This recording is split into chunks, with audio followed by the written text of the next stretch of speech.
Stalker is usually about playing with what you can scavenge and playing with whatever guns and suit your playstyle, but some players prefer to know beforehand the best gear in the game and try to get it early and be overpowered. I have made a build or loadout that covers some of the best gear in the game for you to go and find if you want to get it early and be as strong as you possibly can from the start of the game. I've covered armors, weapons, and artifacts. We're going to start with armors, and there are really only two armors in the game you need to play with your playthrough. The best armor in Stalker 2 is technically the Liberty exoskeleton you can find later in the game in Pripyat. Yes, the Diamond exoskeleton offers slightly better physical protection, but you can max out your physical protection using artifacts, and so it's not really an important factor when choosing an armor. It's all the other things like artifact slots, elemental or anomaly protection, and carry weight increases. Now technically you can get into Pripyat early, and I have a video on that if you want to check it out, but it doesn't let you upgrade the armor at the vendor until later in the story, and with no sprint there's no point in having it. As you can see here, I'm trying to upgrade this earlier in the game, and it doesn't let you do it until you reach a certain part of the game for whatever reason. But this is the armor you want to get as soon as you can get it and add sprint to it, as it's definitely the best one. Until then though, the best non-exoskeleton armor in the game, and one that you'll probably end up using for most of the game, is the Siva eye suit. The reason? It's easy to get from the start of the game, it's one of the best non-exoskeleton armors in terms of stats. It can have 5 artifact slots, which is very important.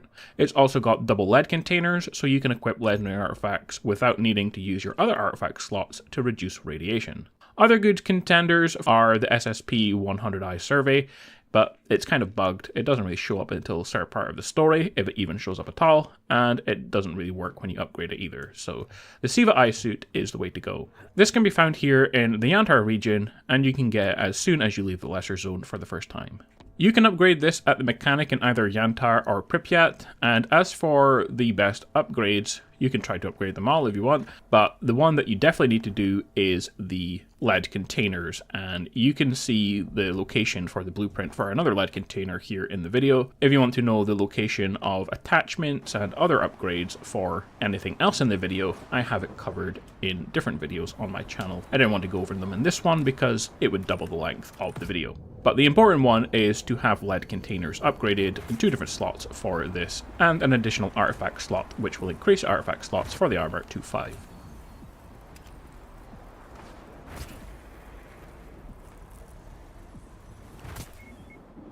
What about the artifacts then? If you have 5 slots available, there are really only 5 artifacts you need to use in the game. Thunderberry is your best friend. It gives you maximum endurance and reduces the need for energy drinks. Of course it adds maximum radiation, but you have lead containers on your armor now, and you need to equip these in the slot of your armor with a little green glowy bit at the bottom so you don't get irradiated. How do you get Thunderberry? Well, it drops randomly from electric field anomalies like this one in West of Garbage. The anomaly randomly generates when you get to around 150 meters of location, so you can make a save 150 meters away, run into the anomaly, and find the artifact. If it's the wrong one, you can reload and try again.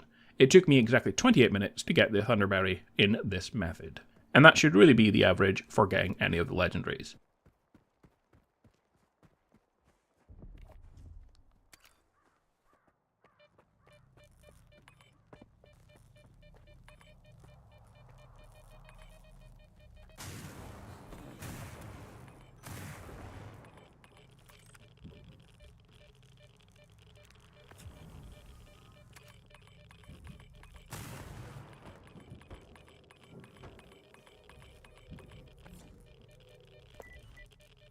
Now for the second artifact, I don't actually have it because it's currently bugged, but it's the compass artifact. Spawns usually in gravity anomalies, the ones with the whirlwinds and gravity bubbles.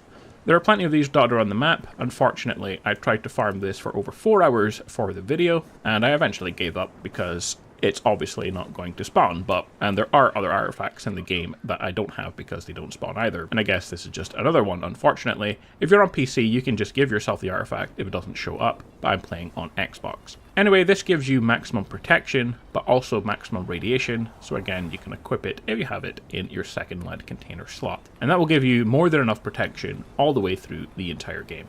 Next, the Weird Nut, absolute must-have. It automatically cures bleed, the most annoying thing in the game. If you try to do the final 5 missions without it, you're pretty much bleeding all the time. And so this is without a doubt the most useful of the artifacts. This is found in the Fire Tornado in the Cooling Towers.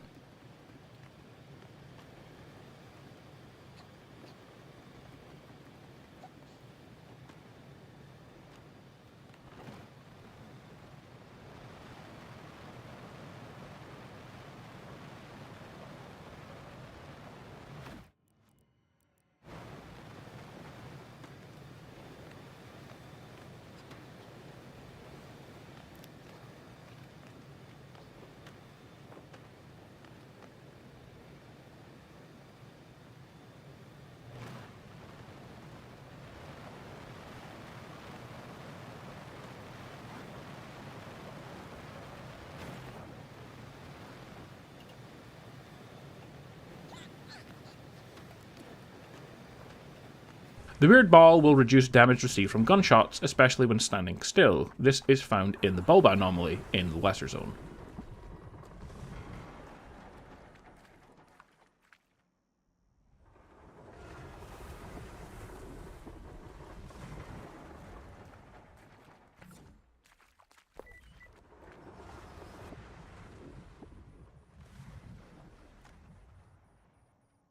Lastly, since we can't really equip much else without being irradiated, I have equipped the weird flower. It's located in the poppy fields in the lesser zone, and it reduces the range at which you're attacked by enemies, and it comes in very handy.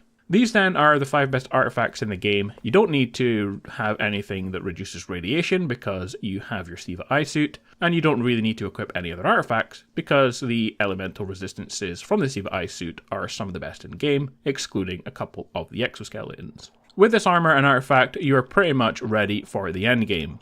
You don't even need an exoskeleton, as this armor is more than enough to beat the game. But what you will need are some good weapons. The Bucket S2 SMG with a silencer is a great close range weapon you can find as soon as you reach garbage.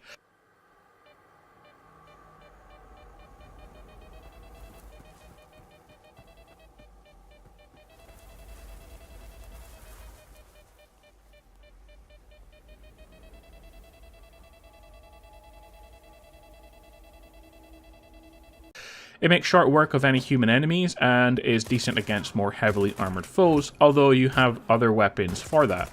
Equip it with a silencer and extended mag to make it as good as possible, and fully upgrade it at the mechanic if you can afford it. With the gun, you can make light work of any human enemy in the game, even in the later stages of the game like here in Pripyat. For longer ranges, you can use what I consider the best weapon in the game, the Dnipro, the most powerful assault rifle in terms of stats, and it's also very fun to use. And if you're just looking for one gun in the game to use, this is the one you should use because it's obviously good against human enemies, and it's very powerful against any of the mutants and things that have heavy armor. It can shoot longer ranges easily as well, and it's also very easy to hipfire with it, so it will make your playthrough pretty easy if this is the only gun that you use. You can find this one atop of the cooling towers at the top of the map.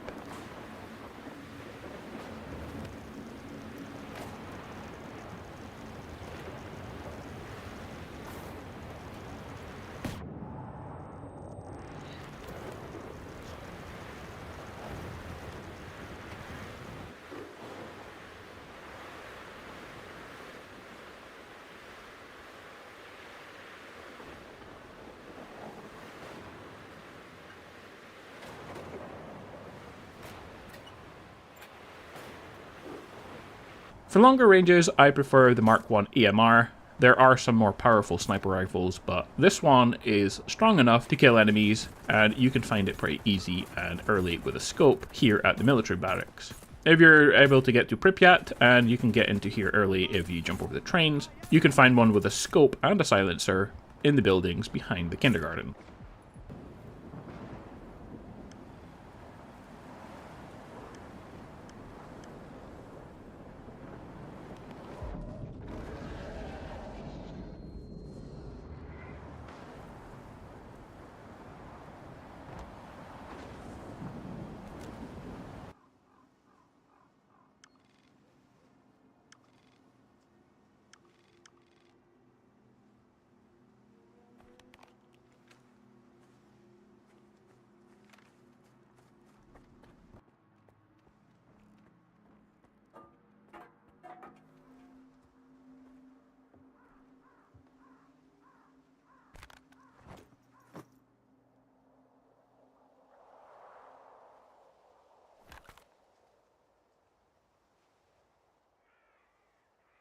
Lastly, having a shotgun is super important in the game because you really need something with a lot of penetration and be able to shoot things very close range for non-human enemies like bloodsuckers and other mutants. The Saiga D12, while not the most accurate or fun of the weapons to use, I personally think, but it is very powerful, has some of the best damage and penetration, has an incredibly high fire rate, is by far the most quick reloading of the shotguns. That's why it should be your secondary gun no matter what main weapon you decide to use. It makes short work of any of the tougher game enemies, even this guy here can be killed fairly quickly, and the more common enemies like Butters stand no chance.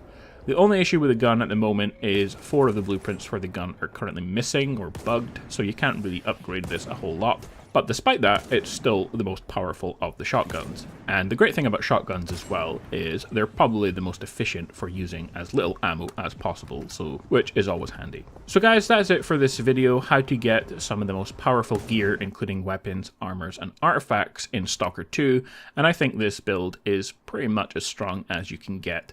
You can always tweak a few things here or there. You don't have to use the exact weapons I chose, although the Saiga D12 and the Dnipro are technically the best weapons that you can get in terms of stats. But the game is really designed for you to play through however you want, and you can even play through with the worst possible armor and just a knife if you take your time. But you can also go overkill and use all the stuff I've showed you in the video. It's really your choice, but the choice is there for you.